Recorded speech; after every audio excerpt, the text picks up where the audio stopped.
All right, and with the number 22 overall pick in the 21-22 EBL Draft, we have the Los Angeles Clippers selecting point guard Garth Pilch out of Arizona. And I don't love this pick. I don't like this pick at all, actually. I had at least 3 or 4 point guards still ranked above him, even at this point in time.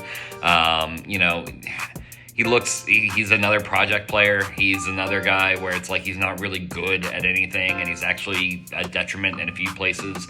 B- handling, B- defense, not exactly what I want out of a first-round talent and a point guard. And if they were to have that, I would like one of his scoring stats to be exceptional. A B+ outside, B+ inside would make at least a little bit of a difference.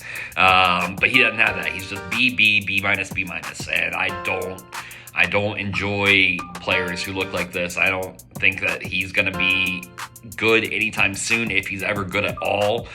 He feels like one of those guys that might drop in one thing and go up in another, and then next year he kind of stays the same, and all of a sudden he's out of the league by like year 4. And it's a first round pick, it's a first round talent. I know we're getting into the later picks, but you still want guys where it's like, okay, there's some hope that he's going to be good. Like maybe with a few good TCs he'll be solid. And yeah, sure, like if he goes up to like B+ inside, B+ outside, all of a sudden it's like, well, okay, and at least he can score off the bench. But is he ever really going to be a solid like point guard option with the B- handling, B- defense off the rip? If he had A potential, it might make a little bit of a difference to me.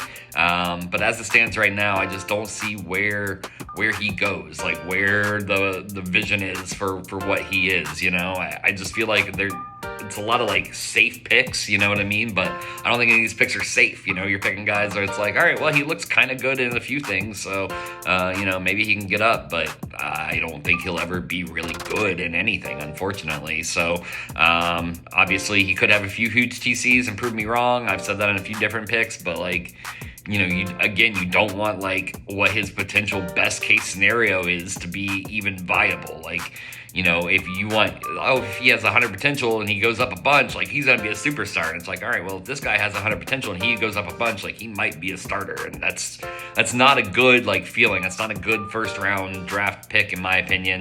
Again, there are definitely a few point guards I would have taken over him. I don't like it. It's 5'11", 193. He's kind of short, kind of skinny. He's definitely too small to play shooting guard, even if he goes up in scoring and down in handling. So I don't see it. I don't like the pick. I don't think that this was the best use of a draft pick by the Clippers, especially when they're trying to rebuild and they need a whole lot more than just this project potential point guard that can't play anywhere else. So, he's got a few more picks coming up. We'll see what he does.